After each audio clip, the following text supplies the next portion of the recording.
नमस्कार। कभी सोचा है कि हम असल में किस चीज से बने हैं? आज ना हम एक बहुत ही दिलचस्प सफर पर निकलने वाले हैं। हम जिंदगी के सबसे बड़ी सवालों से शुरू करेंगे और फिर जूम इन करते करते उन छोटी छोटी नन्ही सी मशीनों तक पहुंचेंगे जो हमारे अंदर हर एक पल लगातार काम कर रही हैं। तो चलिए, इंसान होने का जो ये रहस्य है ना, इसे परत दर परत खोलते हैं।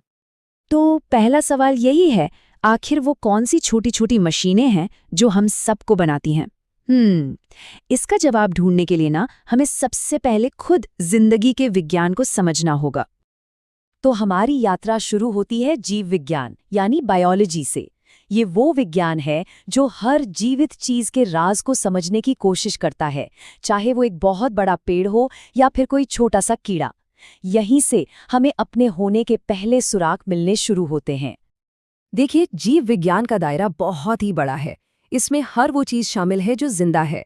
इसे ठीक से समझने के लिए वैज्ञानिकों ने इससे कुछ मुख्य शाखाओं में बांट दिया है। मोटे तौर पर देखें तो इसके दो बड़े हिस्से हैं।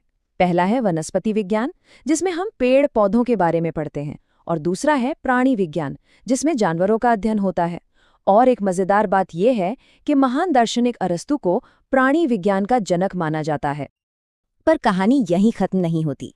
जीव विज्ञान की और भी बहुत दिलचस्प शाखाएं हैं, जैसे एक्सोबायोलॉजी जो अंतरिक्ष में जीवन की तलाश करती है, या डेंड्रोक्रोनोलॉजी जो पेड़ों के छल्लों को देखकर उनकी उम्र बताती है।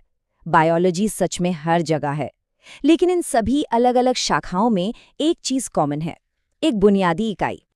तो अब जीव विज्ञान के इस बड़े से आसमान से हम जूम करके उस एक चीज पर फोकस करने जा रहे हैं जो हर तरह के जीवन का आधार है, कोशिका, यानी कि द सेल।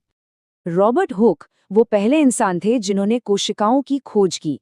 उन्होंने कहा कि ये जीवन की मूल संरचनात्मक इकाई हैं।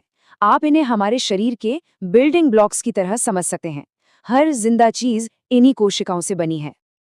अच्छा, ये कोशिकाएं कितनी छोटी हो सकती हैं, कोई अंदाजा है? देखिए, सबसे छोटी कोशिका एक बैक्टीरिया की होती है, सिर्फ 0.1 माइक्रोमीटर। मतलब इतनी छोटी कि एक पिन की नोक पर हजारों कोशिकाएं आ सकती हैं।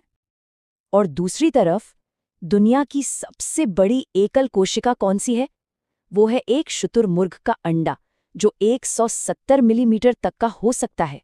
सोचिए, एक तरफ पिन की नोक पर हजारों और दूसरी तरफ इतना बड़ा अंडा। ये दिखाता है कि कोशिकाओं की दुनिया में कितनी ज्यादा वैरायटी है। वैसे सारी कोशिकाएं एक जैसी नहीं होती। इन्हें मुख्य रूप से दो तरह का माना जाता है। प्रोकैरियोट, जिनकी बनावट बहुत सरल